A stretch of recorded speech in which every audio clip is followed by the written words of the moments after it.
ते म्हणले नाही हो असं नाही होणार. म्हणलं मी जे सत्य तेच सांगतोय. आणि तबा त्याच्यावर 1.5 महिन्याने हे पत्र रद्दच आहे. काय म्हणते त्याला डाऊन येतं काय? ही राजकीय दबावापोटी मराठ्यावर अन्याय करायला लागले. हेच मी घुमरे मामाला मामाशिवाय बोललो नाही. त्यांचं काय नाही याच्यात. त्यांच्या पोराला मी सांगितलं होतं तुमची अशी तशी वडातड चालली, तुमचं राजकारण आमच्या मुळावर येईल. हे फोन करूनच सांगितलं. प्रत्यक्ष मी मुंबईत हॉस्पिटलला माझ्या पोराचं दुखत असून पोराचं सोडून मी त्यांना हे सांगितलं की तुम्ही चूक करता बरं का. तुमच्या राजकीय वडातडे तुमचा पारडा आहे म्हणून याची जिरवायला जाताना 3,500 मराठीचं वाटलं होईल. खोटं असेल तर त्याचं वाटलं होते फाडून टाक. पण खरं असून जर तुम्ही असं करताल तर ही होईल. हेच शिरसाटला सांगितलं तुम्ही प्रमाणपत्र रद्द करायचे आदेश दिलेत फोन करू. नाही होणार म्हणे. तुम्ही कम काळजी करता. केलंच ना. मग शिंदेची ही चाल कोणची नवीन? शिंदेची ही नवीन चाल कोणची? कोणची? याच्यासाठी जीव लावला साहेब आम्ही तुम्हाला. का प्रेम करावं मराठा सोडून मी मंत्री आहो? तुमची इच्छा आहे का मी पक्षावर नेत्यावर प्रेम करावं? का करू मी माझी जात उघडर पाडू?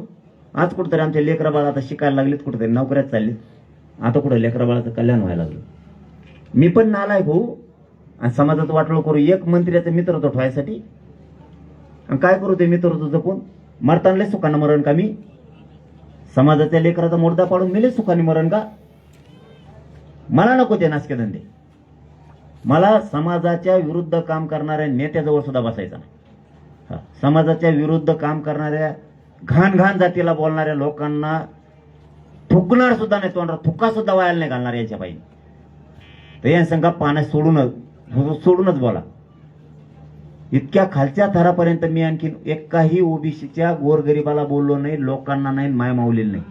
इतक्या खाली बोलायले ही नीतिमत्ता यांची. पण आम्ही पण मराठी बा सहन करायचं तवरच करणार आहे. तुम्ही जर कोणत्या स्तराला बोलायला जाता त्यांच्या मांडीला मांडी लावून बसायचं का आम्ही? कोणतं रक्त खेळतं आपल्यात? जे पार मी आतापर्यंत ओबीसीच्या एकाही गोरगरिबाला बोललो नाही, एकाही दुखवलं नाही, एका पण. ना कोणाच्या मायमाऊलीला ना कोणाला. नेत्याला सोडा, मराठ्याच्या नाही ओबीसीच्या नाही, सोडणार बी नाही, पण गरीबाला नाही. तुम्ही आता खालच्या स्तरावरचे हल्ले करणार बोलून? आम्ही एवढे सोपे येतं आणि त्यांच्या मांडीला मांडी लावून आम्ही बसणार? कोणतं रक्त आहे आमच्या अंगात? शक्य नाही आपल्याकडून ते. मी ह्या सगळे विषय 29 ऑगस्टला मार्गी काढणार आहे. माझ्या समाजाला माझी हात जोडून विनंती, जर दौऱ्यात माझं येणं झालं तर चांगलं, नाही झालं तर मानून घ्या. माझ्यावरची माझ्या समाजाची जबाबदारी तुमच्या खांद्यावर घ्या.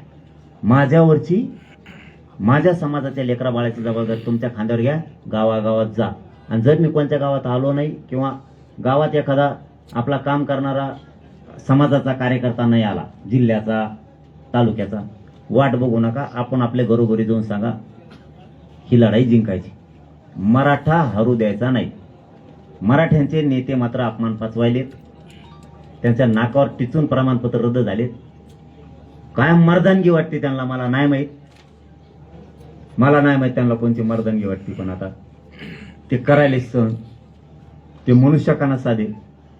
फडणवीसांकडून एवढीच अपेक्षा होती. त्यांनी म्हणावं तर चूक केली.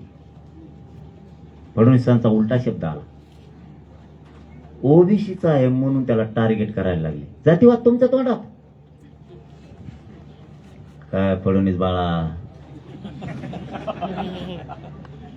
अरे आमच्या इकडच्या देवगोपाल जर म्हणलं ना पाय पडू देवा ते म्हणतात कल्याण.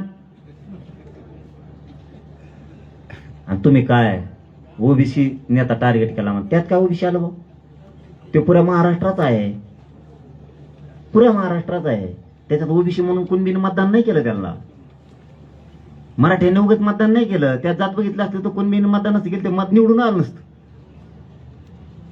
म्हणजे फडणवीसांनी हे का नाही म्हणले कशाला मराठी लेकर टार्गेट करतो रे? कशाला मराठीचं रोज सरकारच्या अंगावर घालतो? फडणवीस मानलं पाहिजे तो यामुळे मी बदनाम व्हायला लागलो. सरळ मराठीच लोक म्हणले वा रे बहादर म्हणले असते फडणवीस. खरंय ते बोलला किती खोट्याचे पण पाठराखण करणार. आणि मी मराठी एवढी सोपी आहेत का मग? तुमच्यावर सगळ्याचा रोष आहे. मग लोक वाटच बघत आहेत. काय जाऊन द्या, नव सांगायचं सांगतो. लोक वाटच बघत, शेतकरी वाट बघतो यांचं कवाची बघायचं म्हणते.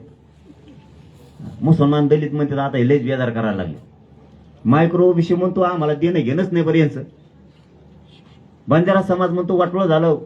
आदिवासीला तर निधीच सापडा 70 वर्षापासून त्यांचा पुढे सगळे चावताळलेले. शेतकरी सगळ्यात जास्त वैतागलाय. एखादी बार हसे नका कोणी होईल. ते हसे नका कोण होते कोणच्या कोणत्या अशी कप केले दांड्यानी तिकडं आपल्या इकडेच पळून आली. इमान लागणं तर वाटगेनीच आली. लोकांपुढे शानपण चालत नाही. मराठे पुढे शानपण सत्तेचं नाही चालू शकत. नीट वागाव. माझं म्हणणं आहे, मला तुम्हाला आणखी नाही दोघाला बोलायचं नाही. फडणवीसला पण नाही, शिंदेना पण नाही. चूक दुरुस्त करा. तुमचे आमचे संबंध